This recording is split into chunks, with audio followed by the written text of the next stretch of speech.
de suite, parce que ce qu'on veut sonder, c'est est-ce que les entreprises sont intéressées d'abord par une offre de conseil à partir de la philo pour travailler leurs problématiques complexes. Il y a 4 ans, Antoine et Jean-Baptiste ont lancé Philotrek, un concept de week-end alliant leurs deux passions, philosophie et randonnée.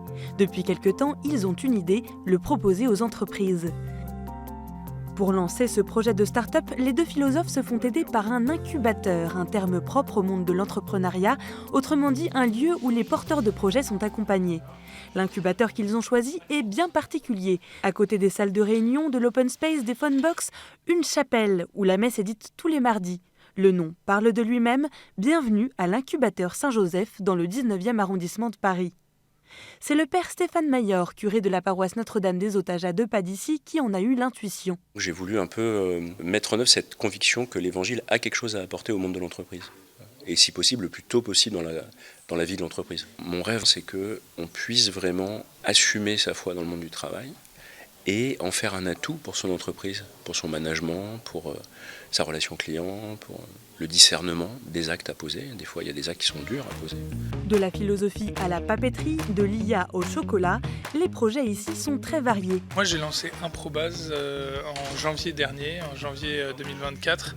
L'idée d'Improbase, c'est d'automatiser les tâches répétitives pour les professionnels en créant des modules personnalisés. Je suis le fondateur d'Écrivore, une plateforme qui permet aux professeurs de travailler l'écrit grâce à l'IA avec leurs élèves. Notre start-up s'appelle Ascend. On aide les entreprises à se structurer pour pouvoir mettre en place une performance globale qui intègre les enjeux de durabilité. La décarbonation, le réchauffement climatique. Aujourd'hui, 12 projets au total ont été sélectionnés par l'incubateur Saint-Joseph pour une durée de 6 mois. On va regarder 3 choses, c'est le porteur de projet, le porteur de projet et le porteur de projet.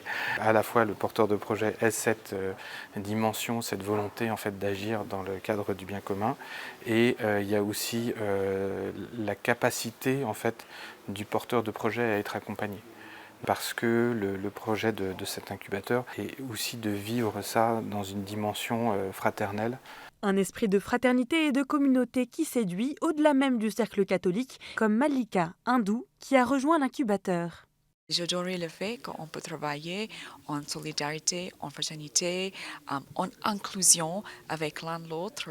Tous les jours, surtout l'heure de déjeuner, on est ensemble, les différents incubateurs, différents entrepreneurs, on partage, partage les idées, on challenge l'un l'autre, on partage l'idée de clients, de développement, etc. C'est enrichissant et on grandit tous ensemble.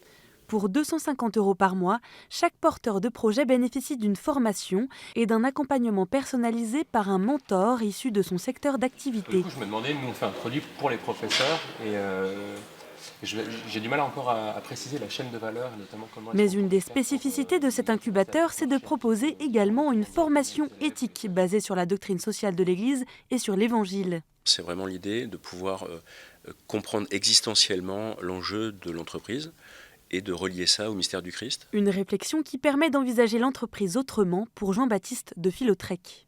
Forcément, la réflexion éthique, c'est quelque chose qui nous parle, qui nous permet d'être centré, pas simplement sur les profits qu'on va réaliser à partir de l'entreprise, mais aussi sur l'impact qu'on peut avoir, un impact social, relationnel, et ça se rejoint avec le terme d'éthique. Ouvert il y a 1 an, l'incubateur Saint-Joseph espère aussi toucher des jeunes issus de ce quartier populaire de Paris où il est implanté.